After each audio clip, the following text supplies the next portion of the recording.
Good. We're glad you're joining us this morning. Mary, how are you today?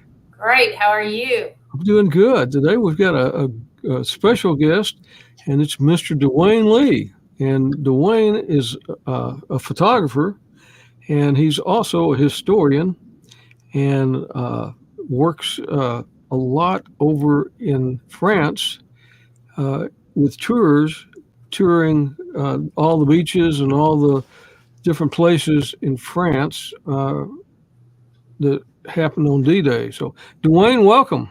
Thank you. Thanks for having me. We're glad you're with us today.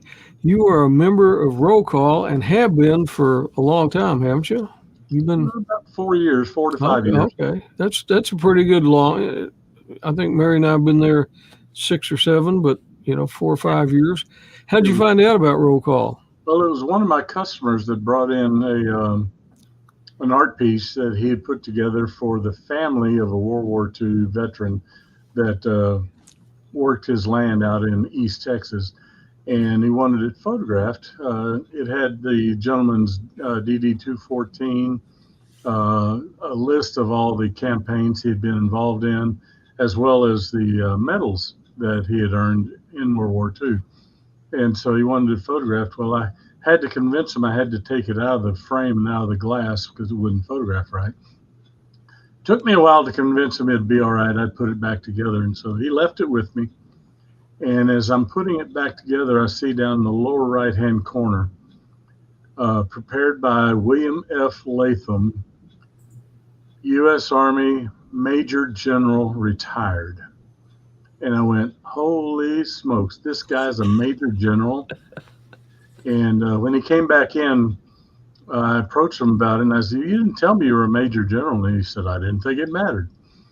Well, it didn't. But anyway, we got to talking, and for probably the next 2 hours, I mean, we literally talked a long time about D-Day and other things.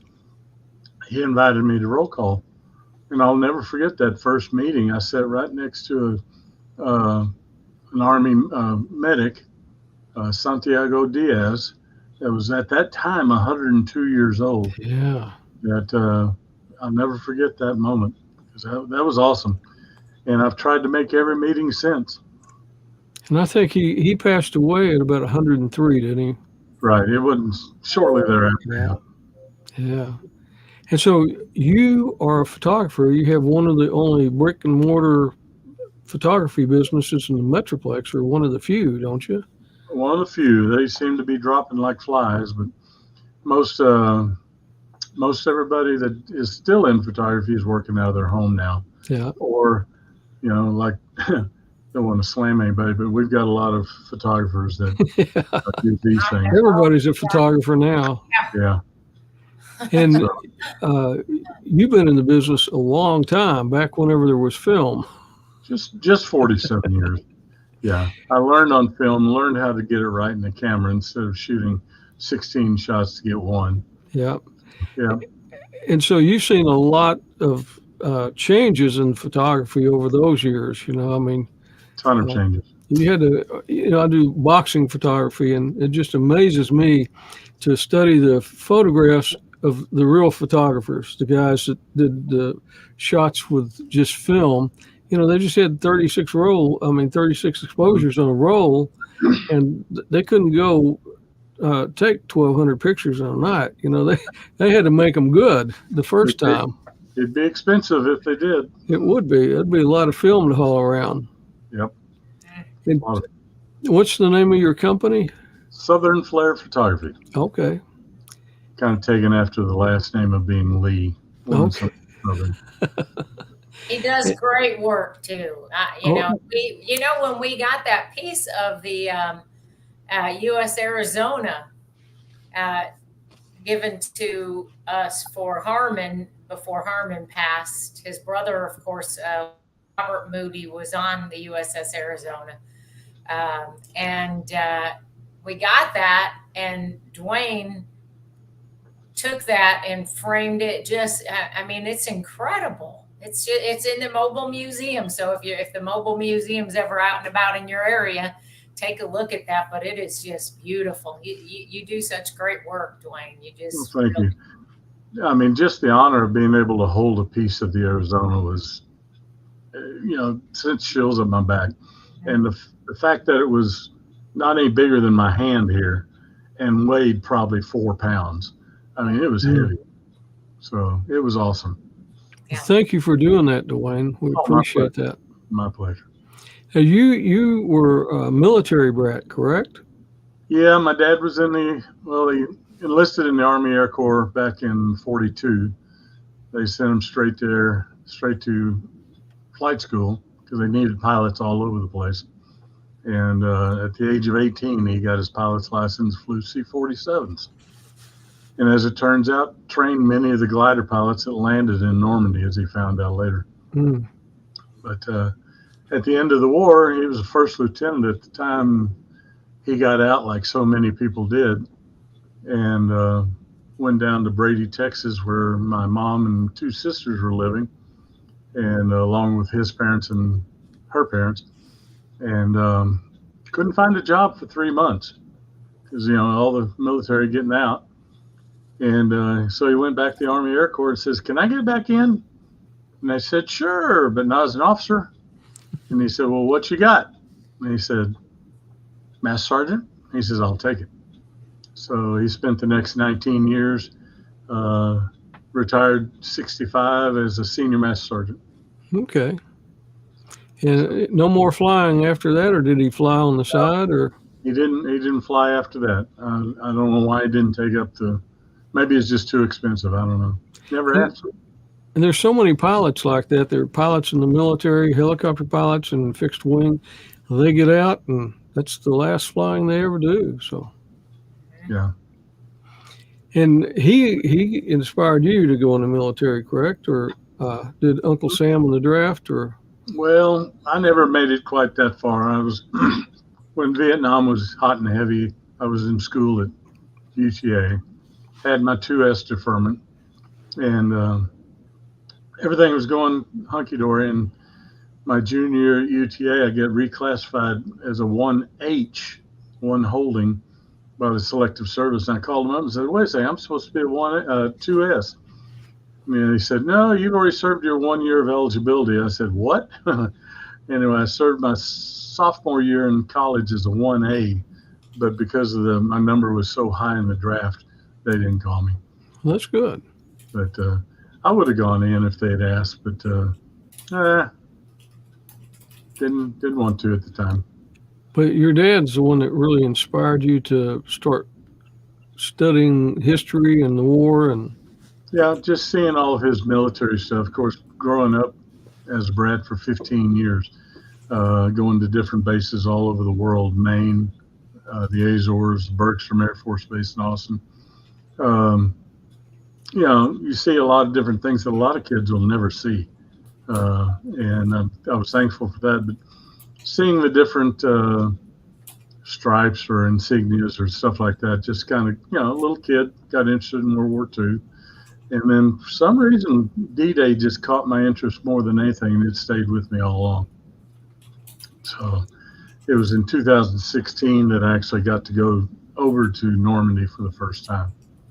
And you've been going regularly ever since, haven't you? Except for COVID. Yep, I've been taking small groups over there ever since, and taken 11 groups so far and got 4 groups this September. 4? Yeah. Okay. Yep.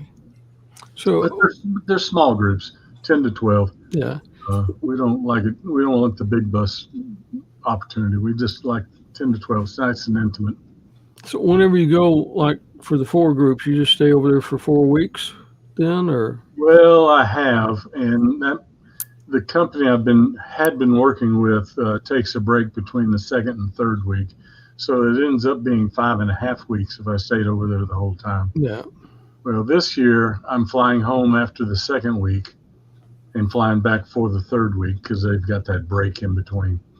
So, 5.5 weeks was a long time to stay over there without family. And my wife started getting a little upset with me. Yeah. But my dog missed me too. So you of course take your camera with you. Well, yeah, but I don't take the big camera that I used to. Yeah. And even last year, gonna confess, last year, this was one of The cameras. the cameras, and took decent enough photographs that I was still able to make a book out of it. Well, that's good. Do you make a book for the tour itself? But for me, Okay. you know, obviously I can make multiple copies for people that want one, which there have been a couple of people that did, but most of the time they use their own pictures and do their own thing. And the tour you do is a 7-day tour? 7 days, Sunday through Saturday. Fly into Paris, stay at least one night before we head out. We leave the hotel in Paris Sunday morning at 9 o'clock. We're picked up by a 16-passenger Mercedes motor coach, and we tour all of Normandy for the whole week, and then brought back in that same motor coach because we've used it all week back to Paris. And spend at least one night in Paris before people start flying home or going elsewhere.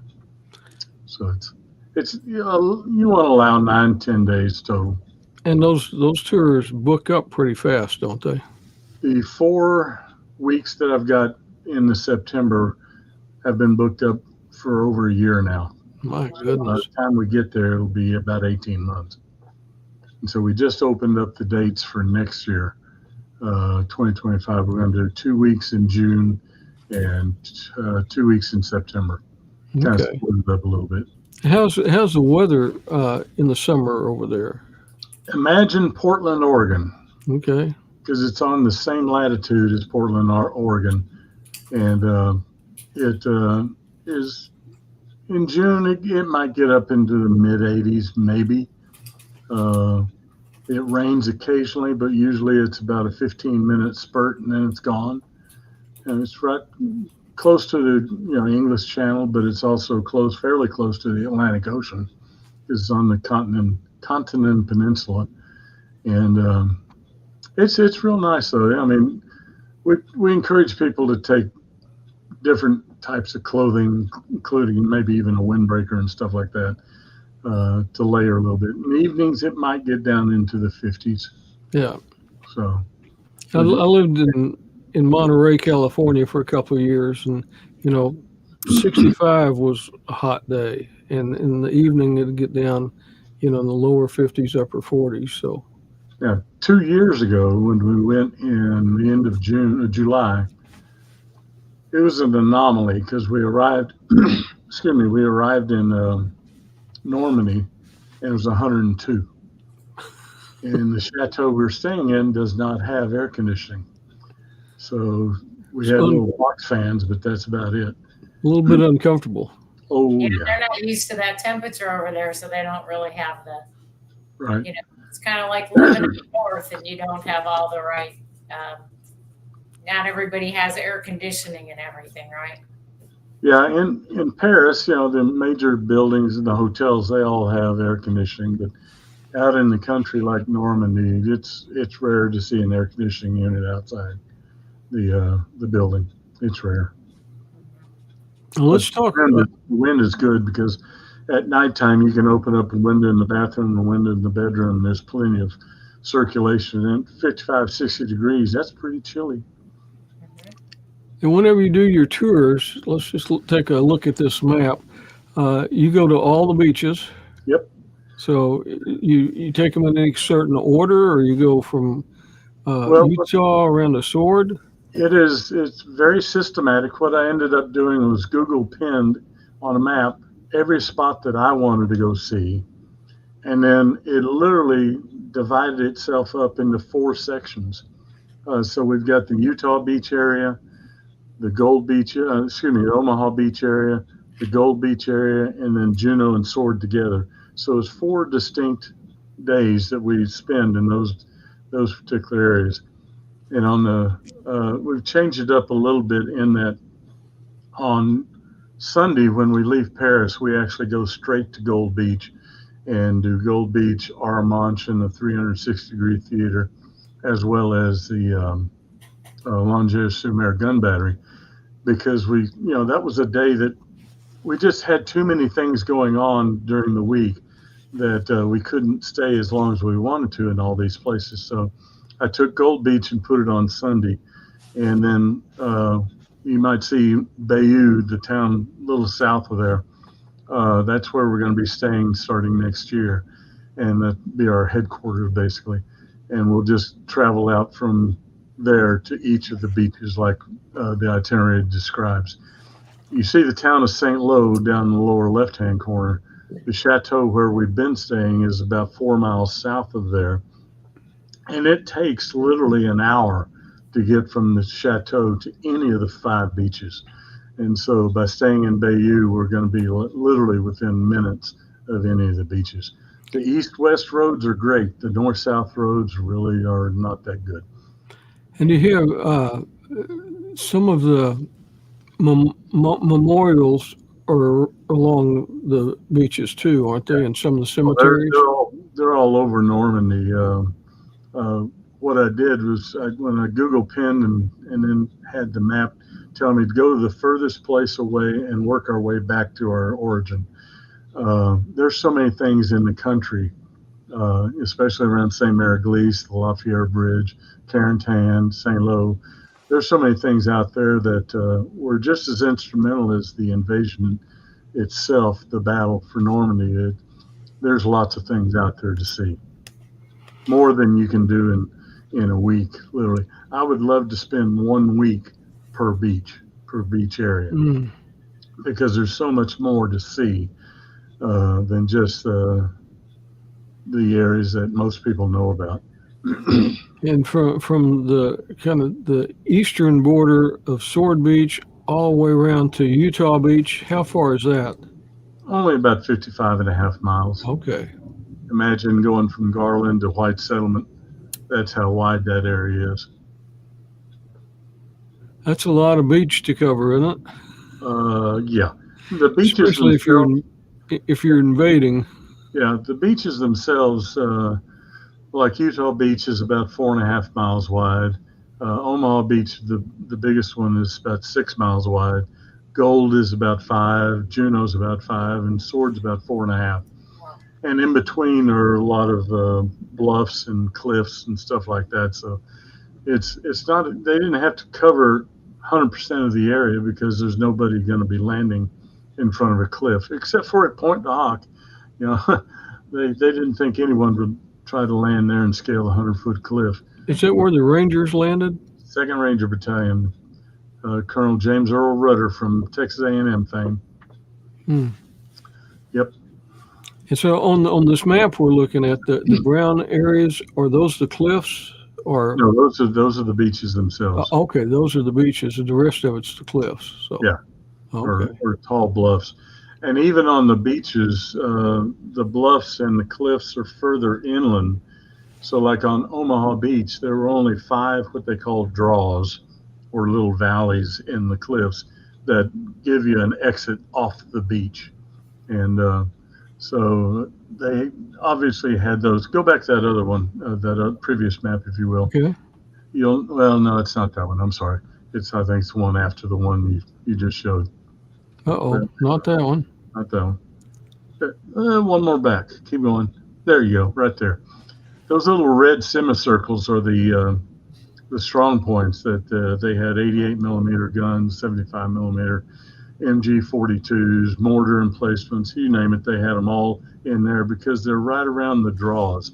You'll see D1, D3, E1, E3, and F1. Those are the draws that led off the beach. In between are bluffs, 100-foot bluffs. Not cliffs. They're more gradual mountains, if you will, or bluffs. It still took a while to get through, but they had those draws real heavily defended because it'd be the easiest way off the beach. Well, those green areas are where the soldiers really made the headway. They scaled those bluffs and went in behind the strong points and took out the strong points, and that way it opened up the draws at that point. But a lot of ingenuity. The best laid plans of mice and men are great until the first bullet whizzes by their head, and then it's improvisation. So there's a lot of improvising back then. In fact, there was there were some victories there on Omaha Beach that few people knew about, and even the high command like Bradley didn't know about. But at 7:30 in the morning, over on the far right-hand side, that WN60 and WN61, those were taken out by 7:30 in the morning. Literally an hour after landing. And in fact, they were led by one of our Medal of Honor recipients, Jimmy Monteith, Lieutenant Jimmy Monteith, who they took out those two right there before anyone really knew about it. Our communications really was bad because the radios got wet and stuff like that. So, but where all the carnage was happening was way over on the left-hand side, over in that Dog Green sector, the D1 draw, which led into Verville, because that was the only draw that had a paved road. The rest of them were just dirt roads. About how many men did the Germans have? All along Normandy, all 5 beaches, they had roughly 50 to 60,000, roughly. We landed 156,000 soldiers, plus that includes the 23,000 paratroopers that we landed. Dropped in behind St. Mary Glees, behind Utah Beach. Let's see if we can find that map with the paratroopers. They came in back behind there, but they came in like right after midnight or at midnight? 1:30. Okay. 1:30 in the morning. The 82nd had the Carentan, and the 101st had St. Mary Glees. That was the plan. Well, again, best laid plans go awry when you got anti-aircraft fire going around you. And even though we had all these planes coming in, they were only about elevation of 800 to 900 feet, because the anti-aircraft fire in the clouds was really bad. A lot of the pilots, they were coming in formation, and they didn't have the navigation we've got today, and they were coming in a V formation. And when they got into those low cloud banks, a lot of the pilots were afraid they were going to hit the one next to them and stuff like that. So some of them came up, some of them came down, some of them went left, some of them was right. The paratroopers, roughly only about 20% of them landed in the drop zones they were intended to land in.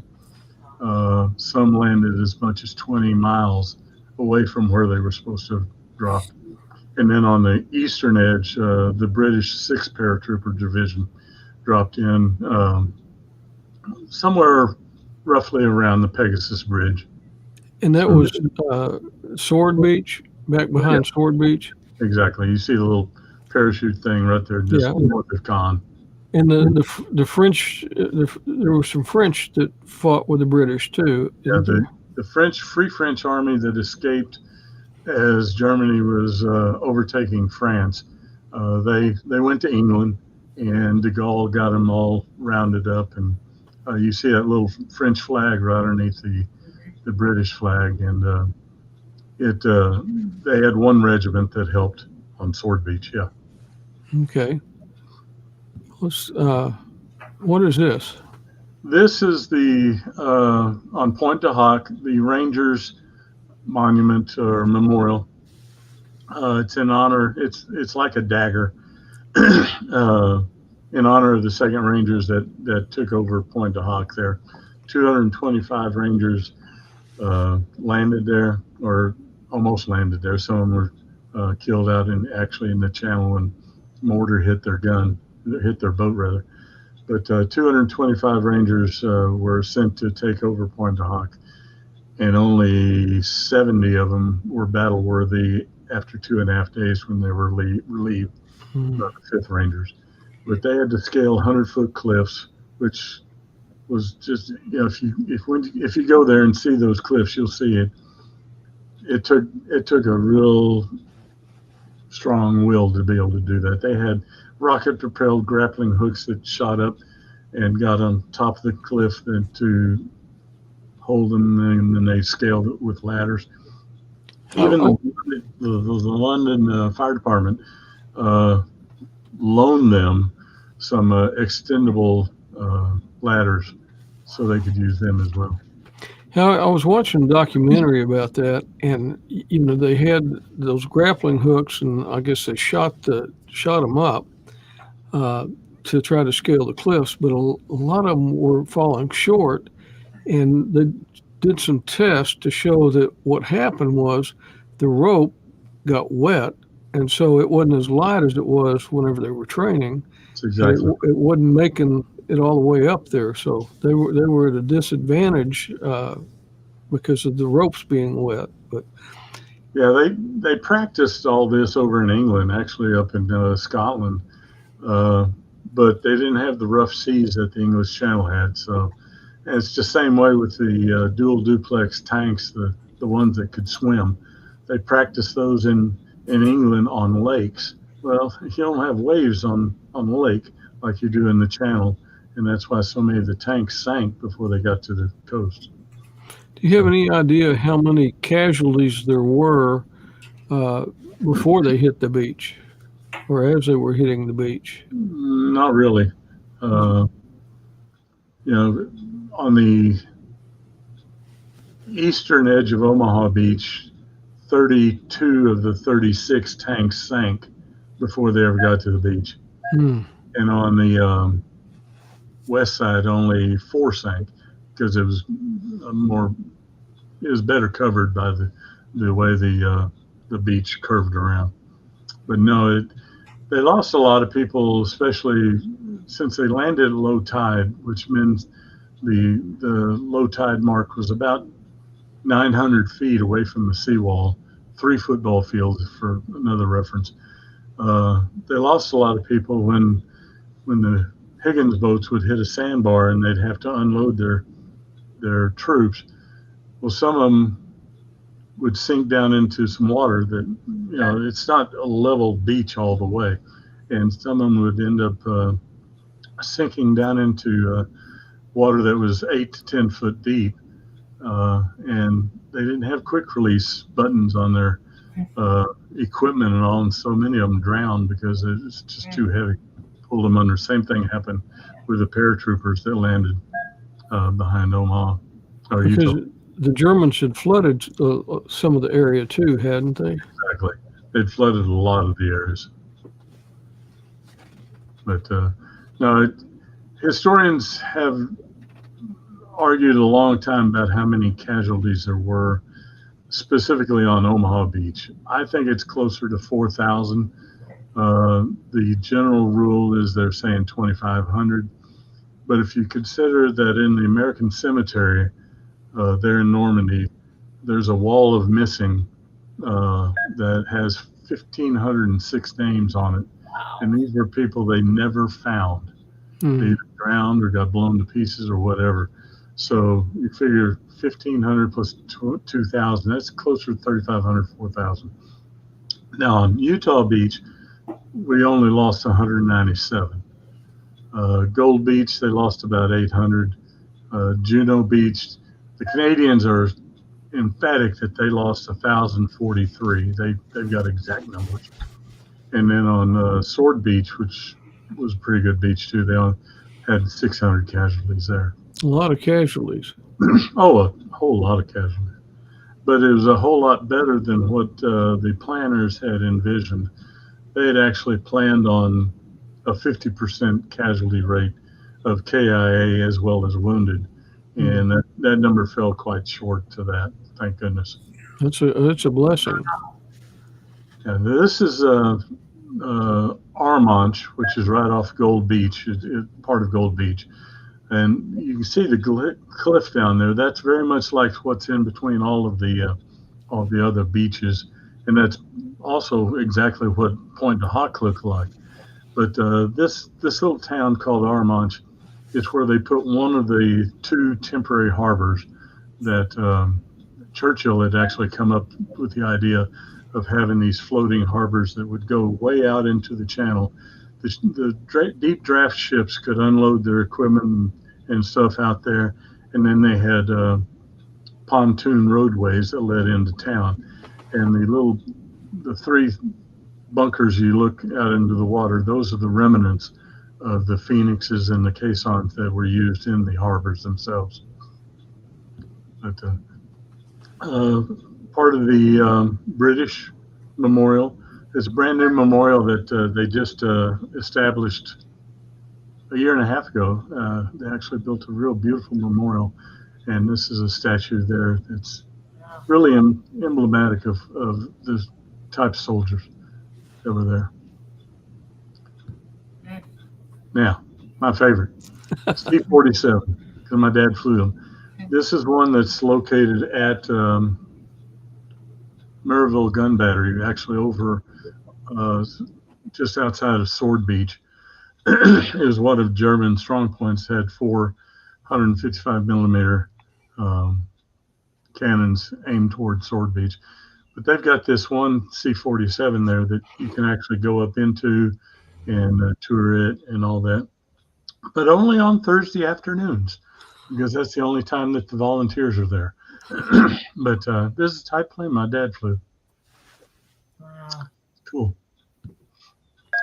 Now this is Crispec Battery, one of the batteries that supported Utah Beach on the far western edge.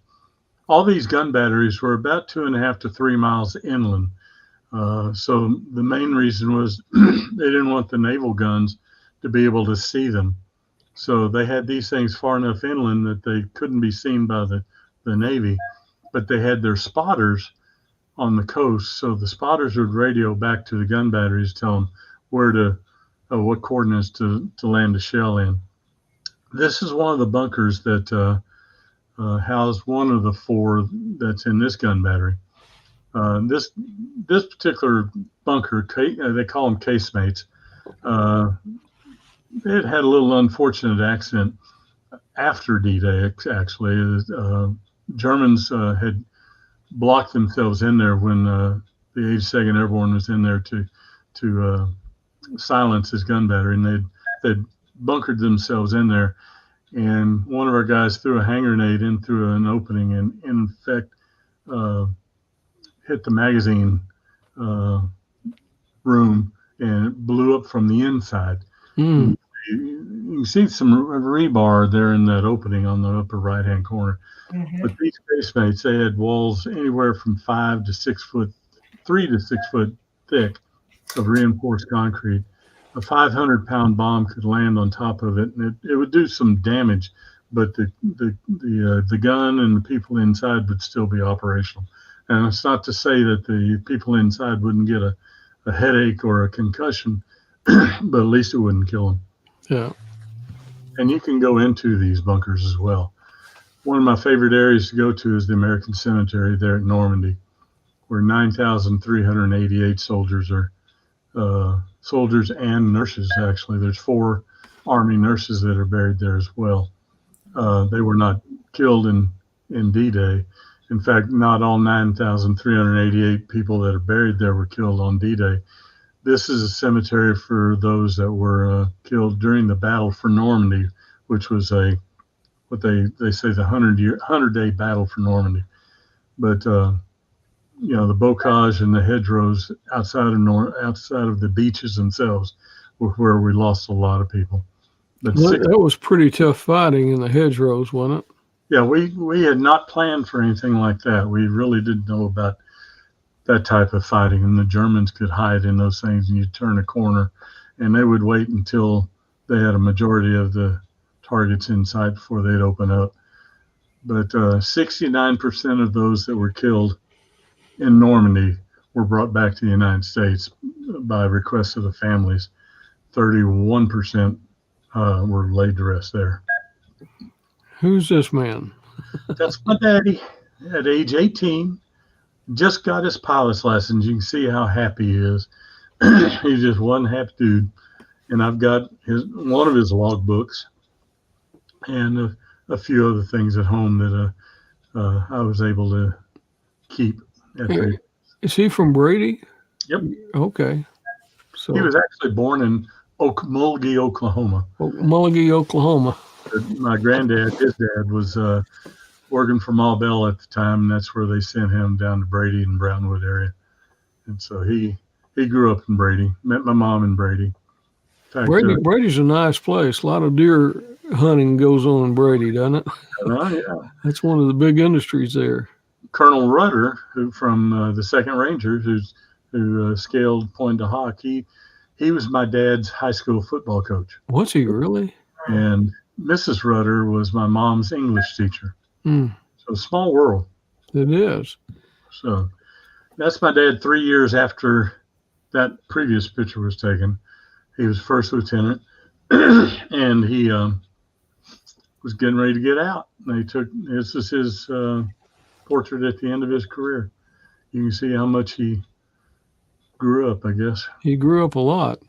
He never went overseas, but he still did his duty. He trained a lot of guys that did go overseas, though, didn't he? For 13 months, he was working either in Lubbock or Nebraska or Waco, training glider pilots. And glider pilots were not new to the United States military. We had gliders in North Africa and Sicily, but we had a real shortage of glider pilots when it came to the planning for Normandy. And so he spent a lot of time pulling them up, cutting them loose, pulling them up, cutting them loose. Then one day on May of 44, 1st of May of 44, he and the other pilots came in to do more training for them. And his CO basically told him, y'all go home, go play some cards or go whatever. We don't have anybody for you to train today. And they said, well, where is everybody? And he said, I don't know, but they shipped out last night. And so as they found out, those are the ones that went to Normandy. Kind of a secret, huh? Yeah. But the photograph here is my granddad, my dad's dad. He was in the Army Corps of Engineers in World War I. This is a picture taken of him down at Texas A&M just before he deployed in 1918. And the rifle he's got strung over his shoulder there, he said he never fired at a German while he was over there. His job was to build and blow up bridges and never had the opportunity to fire his weapon, which was kind of cool in itself. Excuse me. I have my granddad's helmet, and as a matter of fact, I've got his ID tag. They didn't call them dog tags back then, but his dog tag was found 3 years ago in Comanche, Texas, with a guy with a metal detector who was just out looking for metal. And long story short, it made it back to my family. Wow, that's amazing. It really, really is, because my mom had just passed away, and my niece was updating things on Ancestry.com when this guy contacted her and said, have you got anybody in your family named Homer? And she said, well, yeah, that's actually my great-grandfather. Great-grandfather. And she said, well, I've got something I think you may want. And it's just a little round disc that has his name on it, and it's got a couple of numbers on it. But how it made it back is it's a miracle. Wow. And, so many times people find things like that have names on them, but they don't take that measure to go try to give it back to the family. So that's an interesting story. It was fun. This is another casemate. Looks much like the one there at Crispec Battery, but this one is over at the Longères-sur-Mer gun battery off of Gold Beach. And these guns were it ranged anywhere from 105 to 150 millimeter cannons. So they can get out there. Oh, yeah. And most of them were captured guns. Most of them were either French or Polish guns that the Germans had captured in their conquest of Europe. And you can go in these casemates and go in behind and see the breech and all the other, I don't know the technical terms for the guns. And you can walk in and see where the gunpowder was stored and the shells. There was one gun here at the Longères-sur-Mer gun battery there off Gold Beach that one of the destroyers got a real lucky hit on D-Day itself. One of their shells actually went through the opening of that casemate right there where the gun is and exploded in the back of the opening there and literally blew the gun out into the front yard there in front of it. And even still today, you can see the pieces of the gun still in the ground there. Can't go inside that particular casemate, though. It's a little rough. And then this is a real special place for me as well. it just resonates with me. It's a memorial over in Angleville Plain where 201st Airborne medics set up an aid station in a church, which is behind where the camera is. But in this aid station, they put a big big cloth with a red cross on it on the door to symbolize this was an aid station, in hopes that no one would bother them. And they were treating wounded Americans and Germans, and even a couple of civilians. The town of Angleville Plain changed hands 3 or 4 times during that day, and they were treating Germans, they were treating Americans, but the rule that they had was you have to leave your weapons outside if you want treatment inside.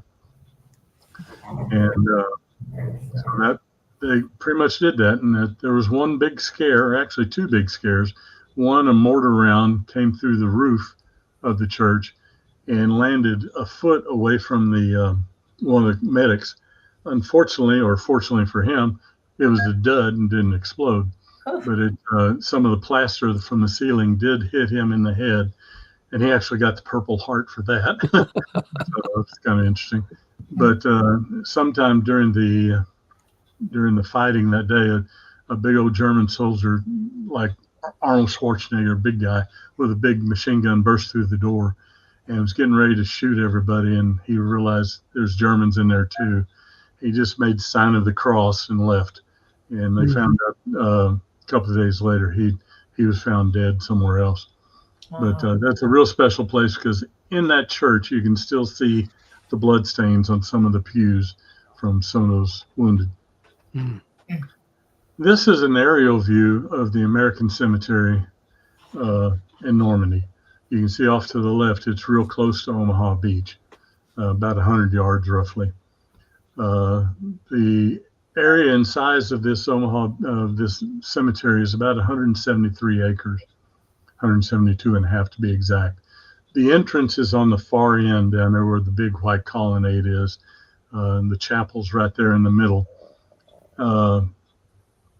This photograph is being taken from the west looking back east, and one of the neatest trivia tidbits is all of the crosses are facing west or towards America, and it's just an awesome place to go to.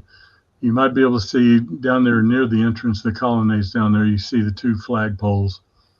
One of the most inspiring things to do is go there at 5 o'clock in the evening and watch the lowering of the flag ceremony. They'll do the one on the left first, and it's basically they just have a toll of bells that ring out at 5 o'clock, and at 5 o'clock everything comes to a stop. Nobody's walking around, nobody's talking. There's no hats on heads. There's nobody kneeling. It's the only action that's going on is around those flagpoles. Well, after they get that one flagpole that's closest to the channel down, the flag off the pole, then they move over to the one further away, and that's where they'll actually they'll have a 21 gun salute. It's all recorded, and then they have a recording of taps as they lower the flag. And even now I'm tearing up because it's very emotional when you go there. And I've had the distinct honor of meeting 3 veterans of Omaha Beach that were wheeled up into the circle and on a place of honor. That 3 times I've been there that I've met a veteran, and these guys are just awesome. The first one I ever met, he was a combat medic, came in on the 2nd wave of Omaha Beach. And after I got through talking to him, I put my hand on his hand, said, "Thank you for everything you did." And he looked up at me, put his hand on my hand, and said, "It was my pleasure, son." And I'll never wash his hand again, I swear. But, he was 96 at the time, and this is back in 2019. So I imagine he's not with us anymore, but his McLemore is his last name, and he's from Tennessee. But anyway. Well, Bill Parker, you remember Bill Parker came and spoke at the April luncheon Yep. last year, I think it was. Mm-hmm. And he was first man, first day, first wave on Omaha Beach. He's not with us. We lost him a few months ago, but Right. he came in from Oklahoma to speak at that luncheon and tell his story about that beach right there. I just can't imagine, the first time I ever stepped foot on one of the beaches, it happened to be Juneau Beach, my right foot touched the sand and something came over me and I froze. I could not move. And I'm looking west down the coastline and my eyes kept shifting over to the channel, kept shifting over to the bluffs, knowing that the guys coming in off the channel were coming in with no cover, and looking at the bluffs and looking at where the Germans were, and they were being bombarded like crazy, and knowing they were outnumbered. And only one word came to mind, and that was how. How could both sides have done this? And especially with both sides believing in the same God. So it's a very moving place, and it's amazing how it changes people when they do go there, because I've had wives of men that have come with me that didn't really want to come, but they came because their husband was coming, and they've ended up becoming some of the best cheerleaders for this tour, that everyone should come, because they didn't like war, but they love this area. This is a view of Omaha Beach from the very eastern edge of Omaha Beach, of WN60, Strong Point 60, or Widerstatten Nest is the way the Germans say it. I hope I didn't butcher it too much, but it's number 60. And the round hole is the mortar to Brook, where the mortar crew was down inside this thing, and they were taking orders from their spotter, which is closer to the beach, where to aim the mortars, and they'd shoot out through this to Brook. And the reason they were covered up like that or down inside the earth, an artillery shell could land nearby, or someone with a machine gun could be nearby, and they would still be safe. But the trench here in front with the opening there, that's how you get into it. But what's interesting about this is a full-length view of Omaha Beach, all 6 miles of it, all the way to the very peak down there at the very far end. The American cemetery is not visible in this particular image because the flags that are sticking up over the trees are just cut off from the left edge of it. You can see that it's down there. I mean, first time I went here in 2019, I believe it was, it was another one of those all jaw-dropping moments where there's a little bench there, and I just sat down, and your mind just starts racing at how that must have looked to the Germans, and the fighting that went on, and your mind just races all over town about what happened on that one day, that fateful day. And the water there was about a little bit more than mid-tide at that point. Pegasus Bridge, the very first Allied victory on D-Day at 15 minutes after midnight. 6 Horsa gliders from the British Army landed, 3 at Pegasus Bridge and 3 at the Orange Canal, which is about half a mile away. The goal was for them to take this bridge before the Germans could explode it, because they supposedly had it loaded with charges to blow it up if there was an invasion. And these 3 that landed here at Pegasus Bridge, the first one landed, now bear in mind, it's 15 minutes after midnight. It's dark. Yes, there is a full moon, but these pilots of these 3 gliders were awesome, because they landed the first glider within 50 yards of this bridge, and the soldiers clambered out of that particular glider and were able to take over Pegasus Bridge within 15 minutes of landing, and the other 2 as well. But it's just amazing that they were able to do that and maintain the bridge.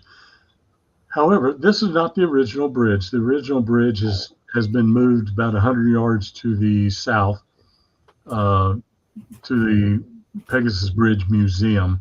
They wanted to preserve it, but they built a replica of it and put it in the same spot, which I thought that was kind of cool in doing that. And But it's a drawbridge. yeah, you see the curved angle things there. When it raises the roadway, the curved things kind of cause it to go up like that.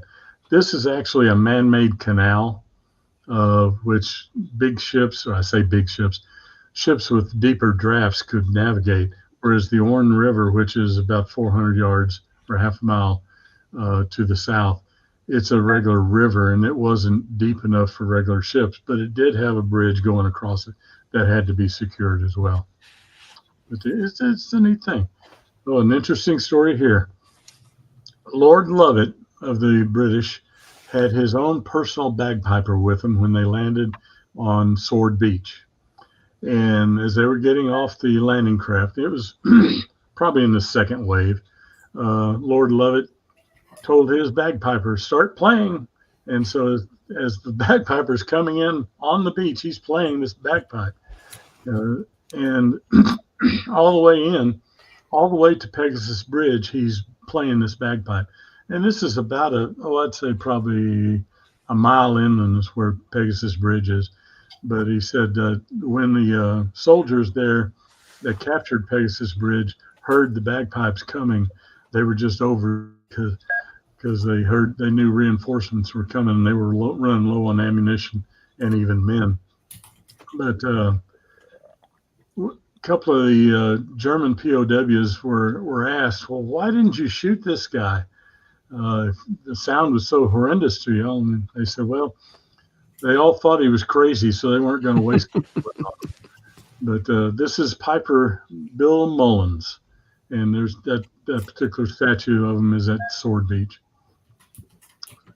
And then this is the remnants of Point de Hoc. And the reason I say remnants is that cavity in between the main part and that point out there used to be all the way across. It used to be full. But over the period of time, Mother Nature and their waves is eroding this point. And I read last year where the United States government, which, by the way, this is United States soil here. It's considered like an embassy soil. The area around Point de Hoc has been granted to the American Battle Monument Commission to maintain, as is the cemetery. And so the American government last year approved $6 million to help restore or at least prevent any further damage to Point de Hoc. So it'll be there for ages and generations to come.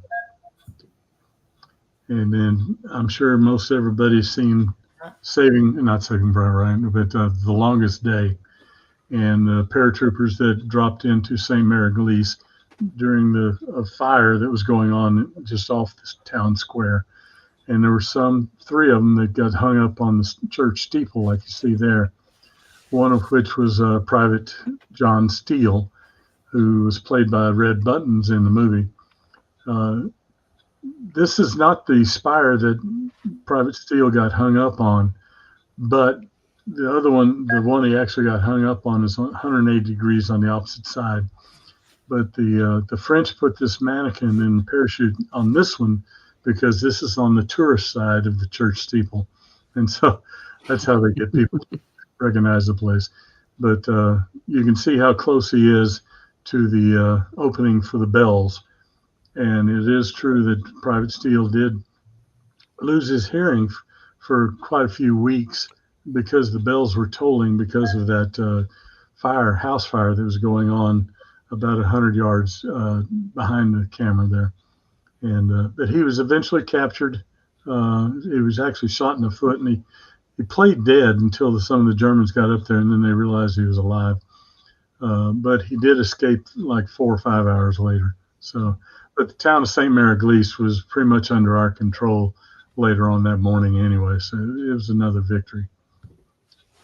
And then one of the Sherman tanks at Utah Beach that they used to allow people to climb up in there and get inside one of these tanks. And I tell you what, it's claustrophobic. That's all I got to say. And how those guys fit in one of those. Now, that granted, the men, or I should say the boys, 18, 19, 20-year-old that were fighting back then. They were a lot smaller than we are today. But seeing some of the holes that anti-tank weapons have penetrated tanks or whatever, seeing some of the holes created by those rounds that got in there, I would not have wanted to have been inside one of them when they got hit. Not at all.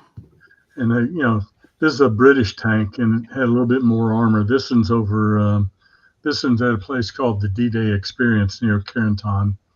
And if you ever go to Normandy, you have to go see the D-Day Experience. It's got like a hangar there. You see that what looks like a Quonset hut going up off the right side.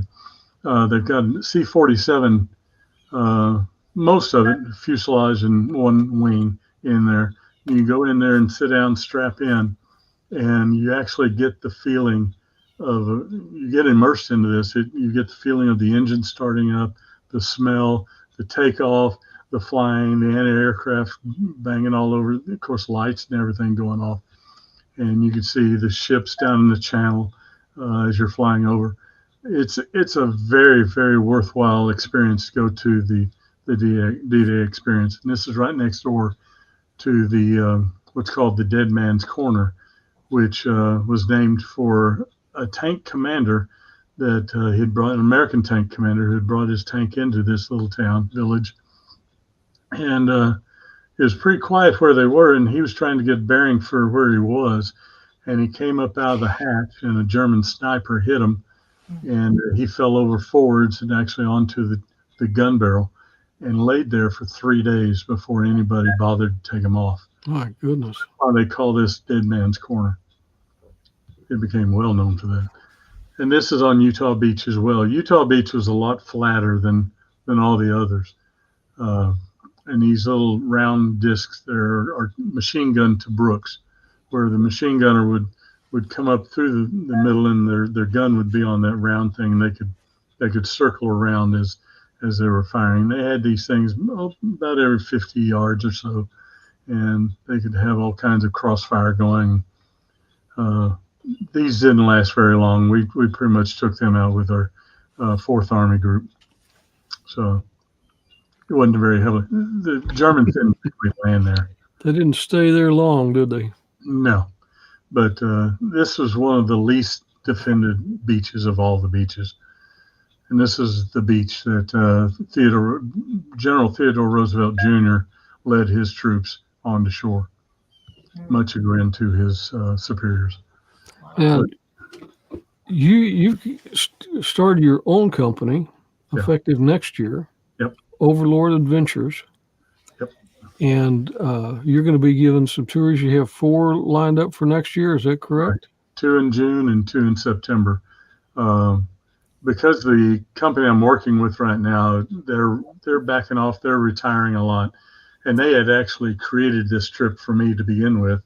And I just got so immersed in it. I've been booking it for them ever since and going on all these things. When they told me they were retiring, they encouraged me to, if I wanted to keep this thing going, to do it myself, along with one of the tour guides that we had over there. Well, I jumped at the opportunity because this history must stay alive. And it's my goal to let everyone know that possible. Get everyone, as many people as I can over there. But so I've got 2 other guys working with me. We're going to have June 15th through the 21st and June 22nd through the 28th of 2025, and then two different weeks in September. I can't remember the dates. But we're booking them already, and we're going to be doing something special for roll call as well. We're going to be introducing that anybody from roll call that wants to come, we're going to donate part of the fee back to roll call. I've got a couple of ideas. I want to go through Mary first before we announce it, but it'll be basically a fundraiser, but more of a thank you to roll call for everything that they do. Well, that's special. Yeah, I definitely. This is something that I've talked about a lot with Dwayne, and I think we have a lot of people within roll call that would really get a lot out of this particular trip. So we're going to be really introducing it at the May lunch. Dwayne is going to speak, and we'll, make sure that folks have the opportunity right then and there to, hey, this is something that we want to do. So we definitely need to get folks over there. We can't let the history die. And then we know they don't teach this stuff in school. So, that's why what you're doing, what Liberty's doing with the young people, all of this different stuff, this is so important, because otherwise they have no clue about what the history is. They just don't teach it. Well, you're so right, Mary, because we were at a Veterans Business Council with the Arlington Chamber. It's been about 6 months ago, and there were a couple of 30-year-olds, late 20-year-olds there, and we were talking. I was wearing my D-Day hat, and one of them asked me, "What's D-Day?" Oh no! And I went, "What?" No. And he didn't even know about it. And he was in his early 30s.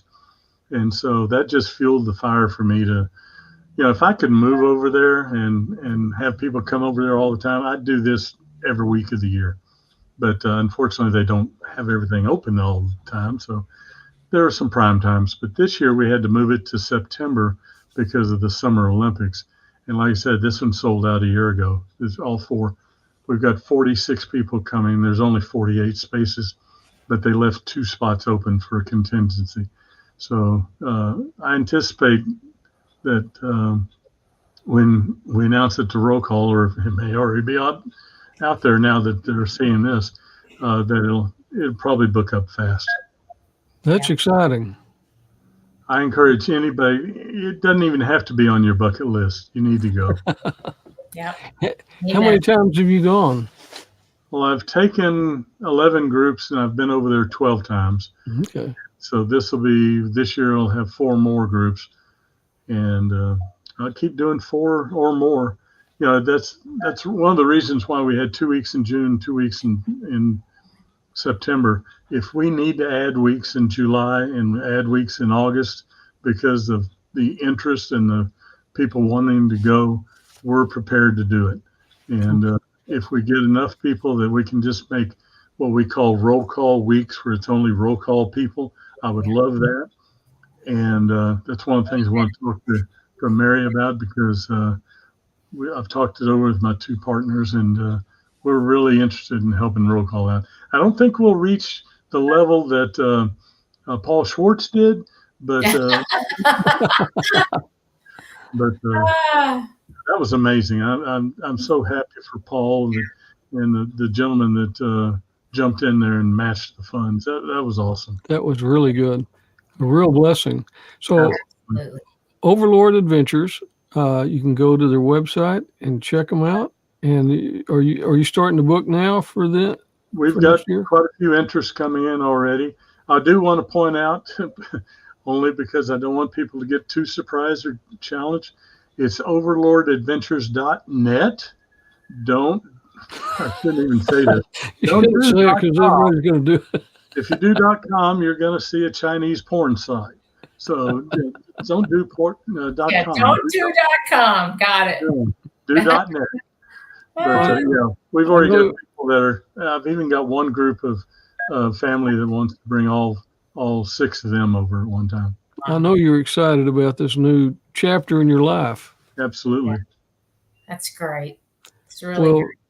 Dwayne, we thank you for the tour of the D-Day, and it's been a real honor and pleasure to have you on our podcast today. It's been my pleasure and honor. And it's going to be good to hear you. You're going to speak at roll call in May. Is that correct? Okay. Yeah, and I got one little piece of information. November of 21, I gave a D-Day presentation to a Rotary Club in Sussex, England, via Zoom. They didn't fly me over there. But Sunday, I got an email from the same guy. They want me to do another one on June 6th, the 80th anniversary. Wow. And so I'm an international speaker. That's good. So put that on their resume. Yeah, right. Good. But yeah, we'll be there in May, creating a separate program strictly for roll call. We're excited about that. Cool. We'll be going for about 2 hours on that program. Yeah. That's good. Oh, Well, our time's up today for our guests. So Mary and I'll stay on here for just a little bit. But Dwayne, thank you so much for joining us today. My pleasure. And we look forward to roll call and hearing you talk there, and looking forward to a lot of roll call people going with Overlord Adventures to D-Day. Yeah, we'll have brochures and sign-up forms there at the meeting. Okay, very good. Well, thank you so much. And Thank you. we're going to let you go now, and Okay. we will be talking to you soon. All right, take care now. thanks, Dwayne. Thank you.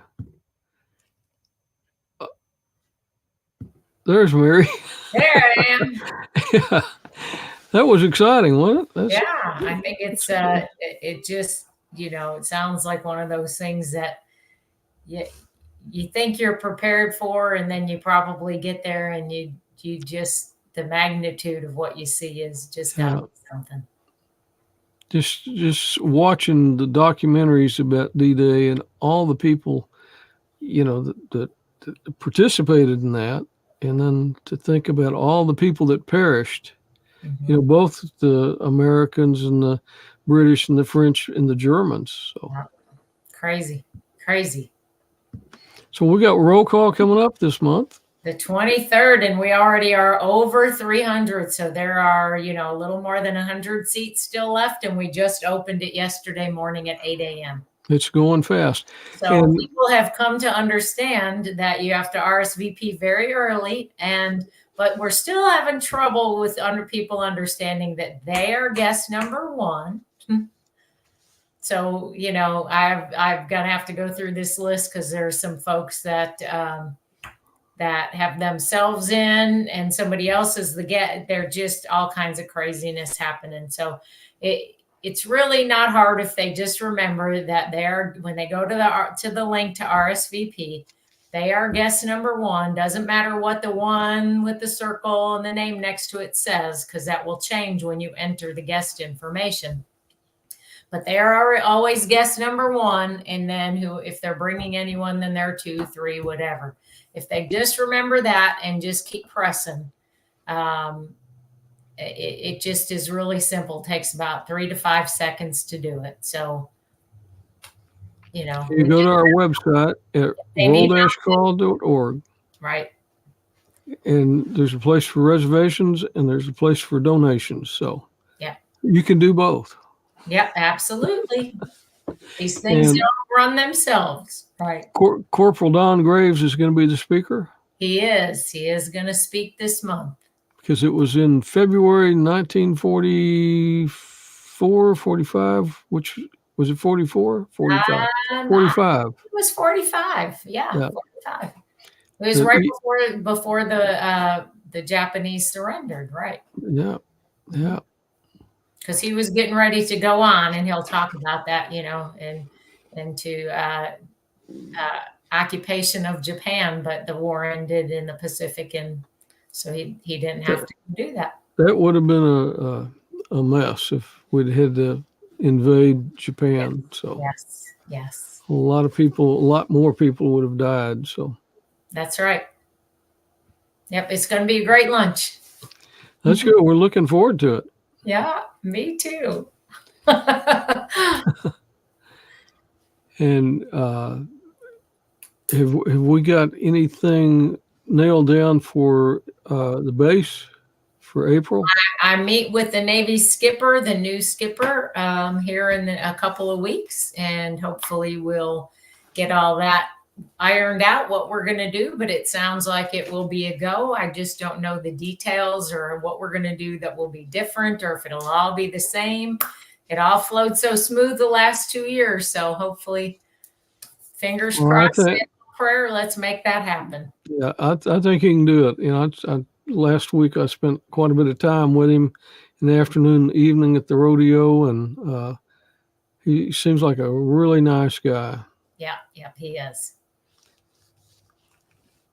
Well, thank you all for being part of this today for our hometown heroes. And next week, we have to take a day off because I've got to have a little eye surgery. So I'll be doing a little Don stuff. Don's had a lot of eye surgery. So, but we'll be back the week after that. And thank you so much for being part of this